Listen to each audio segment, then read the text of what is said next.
জায়গা সম্পত্তির বিবাদ ঘিরে এলাকায় উত্তেজনা, মারধর ও শ্লীলতাহানির অভিযোগ এগরা থানায়। স্থানীয় পঞ্চায়েত প্রধান ও তৃণমূল নেতাদের মদতে হামলা চালানোর অভিযোগ, যদিও অভিযোগ অস্বীকার পঞ্চায়েত প্রধানের। ঘটনাটি ঘটেছে পূর্ব মেদিনীপুর জেলার এগরা 1 নম্বর ব্লকের বরিদা গ্রাম পঞ্চায়েতের বরিদা গ্রামে। গত পরশু দুপুর 1টা নাগাদ স্থানীয় বাসিন্দা তথা স্কুল শিক্ষক উৎপল সাউর বাড়িতে হামলা চালায় দুষ্কৃতীরা। বেধড়ক মারধর করে উৎপল সাউ ও তার বৃদ্ধ বাবাকে। বাড়িতে থাকা স্ত্রীকে শ্লীলতাহানি করে বলেও অভিযোগ। বিকালে এগরা থানায় লিখিত অভিযোগ জানায় উৎপলের স্ত্রী। উৎপল সাউর অভিযোগ, আমার বাবা কাকুদের মধ্যে জায়গা সম্পত্তির পার্টিশন হয়নি। কাকুরা গায়ের জোরে আমাদের পুরনো বাড়ি ভেঙে নতুন বাড়ি তৈরি করছে। আমরা আগেও থানায় অভিযোগ করেছিলাম, কিন্তু গত পরশু বরিদা গ্রাম পঞ্চায়েতের প্রধান সিদ্ধেশ্বর বেরা, তৃণমূল নেতা আশিস সাউর মদতে অভিযুক্তরা আমার বাড়িতে হামলা চালায়। যদিও পঞ্চায়েত প্রধান সিদ্ধেশ্বর বেরা অভিযোগ অস্বীকার করে বলেন, এই ঘটনার বিষয়ে আমার কিছু জানা নেই, এটা তো তাদের পারিবারিক বিষয়, আমি এই বিষয়ে কিছুই জানি না, আমার বিষয়ে সমস্ত অভিযোগ মিথ্যে, এই বলে দাবি করেন প্রধান সিদ্ধেশ্বর বেরা। ঘটেছে বলতে আমার স্বামীকে মারধর করতে আসে আমার কাকা শ্বশুররা, তারপরে আমার শ্বশুরমশাইকে মারধর করে, আমার শাশুড়ি মাকে, এবং আমার ওপর হামলা করে।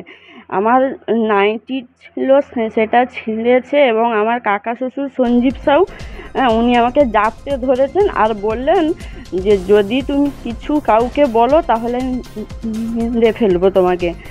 দিয়ে আমার বাবার ঘরের লোককে হুমকি দিয়েছে, আর আমার দাদাকে বলেছে কেস খাটাবে, এইসব বলেছে। আর আমার ওপর জোরদার অত্যাচার করেছে। আমি কান্নাকাটি করছি, বলছি কাকু এইসব করো না। বলছে তুমি এখানে নাটক করছো, এখানে নাটক দেখাতে এসছো। দিয়ে আমাকে ঠেলে ফেলে দিল, দিয়ে আমার ওপর চেপে বসছে আর বলছে তুই যদি মুখ খুলিস তোকে মেরে ফেলবো, ব্যাস বলে আমাকে ঠেলে দিল। অভিযোগ জানিয়েছেন? হ্যাঁ, অভিযোগ আমি কালকেই থানাতে জানিয়েছি। প্রশাসনের থেকে কোনো ব্যবস্থা নিয়েছে? হ্যাঁ, এখনো পর্যন্ত কোনো করেনি। ঘটনা মানে গত জানুয়ারি মাসে আমার কাকুরা কি করে জোর করে আমাদের পুরানো ঘর ভেঙে দেয়। আমার বাবা থানায় গিয়ে কমপ্লেন করে, ওই কমপ্লেনের মোতাবেকে তারা এসে প্রথমে হুমকি দেয়।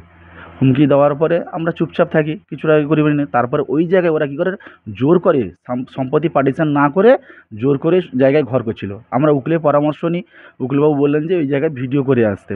আমি বাবার কথা বলতে তারপরে ভিডিও করতে গেছি, ভিডিও করার সময় আমাকে অ্যাটাক করেছে যে আমাদের এই সম্পত্তি জোর করে দখল করবো, তুই কী করবি করে যা।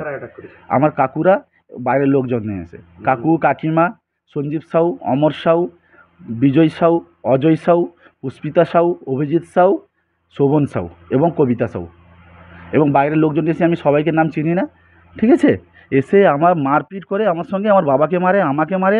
তারপর আমি যে এই ভিডিওটি আমার করেছি, ওরা যে করছিল সেইটা আমার ভিডিও ক্যামেরা ছাড়ানোর জন্য অনেক চেষ্টা করে। আমি যখন না দিই, ঠিক আছে, আমার বাড়িতে এসে অ্যাটাক করে। আমি যখন ফোনটা আমার স্ত্রীর হাতে তুলে দিই, আমার স্ত্রীকে জবরদস্ত করে এবং স্ত্রী হানি করে এবং তাকে মারধর করে। তারপর নাইটি ছিঁড়ে দেয়, হ্যাঁ, এবং বলে যায় যে বেশি যদি বাড়বাড়ি করবি তাহলে কিন্তু প্রাণে মেরে দেবো, তো স্বামীকে প্রাণে মেরে দেবো, অর্থাৎ আমাকে প্রাণে মেরে দেবো, ঠিক আছে। তারপরে ও গিয়ে থানায় কমপ্লেন করে, গতকাল কমপ্লেন করে আমরা এসেছি। এবং মানে রাজনৈতিক, আমি বিজেপি করি, সেই জন্য নাকি তৃণমূল নেতারা এইসব করাচ্ছে। আশিস সাউ, সিদ্ধেশ্বর বেরা, এবং তার সঙ্গে যেটা বলছে যে শুভঙ্কর বাবু যুক্ত হয় সিভিক পুলিশ, এবং এর আগেও আমাকে অনেক শ্লীলতাহানি কেস দিয়েছে, এর আগেও রেপ কেস দিয়েছে অন্যায়ভাবে, ঠিক আছে। বলছে তোর নামে উল্টে দেবো, আমি যেহেতু টিচারশিপ করি বাতাসপুর প্রাথমিক বিদ্যালয়ে, সেই জন্য বারে বারে আমার নামে এই করছে ওরা তৃণমূলের নেতারা, কি আমি নাকি বিজেপি করি, আমাকে প্রাণে বাঁচতে দেবে না, ঘর ছাড়া করবে। উৎপল সাউর বাড়ি হচ্ছে বরিদা গ্রামে। উৎপল সাউর সঙ্গে তার পরিবারের লোকজনের সঙ্গে কী গণ্ডগোল হয়েছে আপাতত বিশদভাবে আমি এখনও জানি না, এবং ঘণ্টাখানি আগে জানলাম যে থানা পুলিশ কী হয়েছে, সে বিষয়ে আমার কাছে কোনো খবর নেই, আমি জানি না। আর কেউ পাগল ছাগল যদি আমার বিরুদ্ধে উল্টাপাল্টা বলে, সেক্ষেত্রে আমার কিছু বলার নেই। দীর্ঘদিন ধরে চলে আসছে এবং ইতিমধ্যে তিনি বারংবার পুলিশের কাছে দ্বারস্থ হয়েছেন এবং পুলিশের কাছে সহায়তা চেয়েছেন যাতে সমস্যার সমাধান হয়।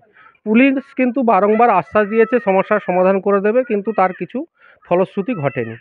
কিন্তু তার পরে যেটা দেখা গেছে যে ওখানকার সিভিক পুলিশ এবং সেখানকার তৃণমূলের নেতৃত্ব সেখানে ইচ্ছাকৃতভাবে তার বাড়ির উপর হামলা করা হচ্ছে, তার স্ত্রীর শ্লীলতাহানি করা হয়েছে, তার বাড়ি ভাঙচুর করা হয়েছে।